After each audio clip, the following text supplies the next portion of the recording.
સમાચાર રાજકોટથી મળી રહ્યા છે। રાજકોટના મવડીમાં કોમલ સોલંકીના મોતમાં પરિવારે ભુવા સામે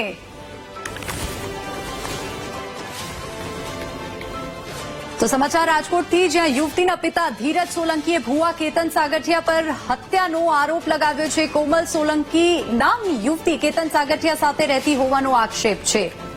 કેતન સાગઠિયાએ ઝેરી દવા પીવડાવી હત્યા કર્યાનો આરોપ લગાવ્યો છે। રાજકોટથી આ સમાચાર, જ્યાં 1.5 વર્ષથી કેતન સાગઠિયા સાથે રહેતી હોવાનો કોમલના પિતાનો દાવો છે। લગ્ન કર્યા વિના જ કોમલ સોલંકી ભુવા સાથે રહેતી હોવાની વિગતો સામે આવી રહી છે। અગાઉ પણ કોમલના પિતાએ ભુવા કેતન પર ગંભીર આરોપ લગાવ્યા હતા। આ ઉપરાંત પોલીસે ધીરજ સોલંકીના આરોપોને લઈને તપાસ શરૂ કરી છે। જે રીતે સમાચાર મળી રહ્યા છે, રાજકોટના મવડીમાં કોમલ સોલંકીના મોતમાં પરિવારનો ભુવા પર આરોપ લગાવવામાં આવી રહ્યો છે। યુવતીના પિતા ધીરજ સોલંકીએ ભુવા કેતન સાગઠિયા પર હોવાનો આરોપ લગાવ્યો છે। મવડીના પંચાયતમાં વિધિ કાળા કામ કરે છે, કેટલી દીકરીની જિંદગી બગાડી નાખી છે ને, ઘરના ખુદે કેસ કરેલ છે, 2-3 વાર જેલમાં ગયેલ છે, દારૂનો ધંધો કરે છે, કેટલી દીકરીની જિંદગી બગાડ કરી નાખી। આ કેલે પાછી મારી દીકરીને જિંદગી બરબાદ કરી નાખી। દવા પીવડાવીને હોસ્પિટલ દાખલ કરી દીધી।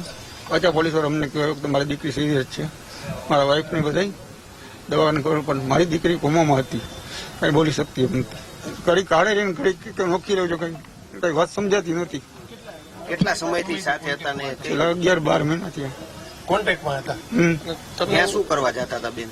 ત્યાં વિધિના જોવાનું, જોવરાવાનું બધું કરવા, દાણા જોવાનું બધું કરવા જતી। ભુવા સાથે પેલા છેલ્લા એક વર્ષથી એને કોન્ટેક્ટમાં આવી, અને એ પેલા એવી રીતે કાકાને બધાને એવું કીધું કે તારા પપ્પા છે ને એ ગુજરી જશે, તો એટલા માટે એ વિધિ કરાવવી પડશે। તો એમાં હલવાઈ ગઈ, દાણા જોવામાં ને એમાં બધે। તો ત્યારે 5મા મહિનાની 1 તારીખે પહેલી વાર દવા પી ગઈ હતી।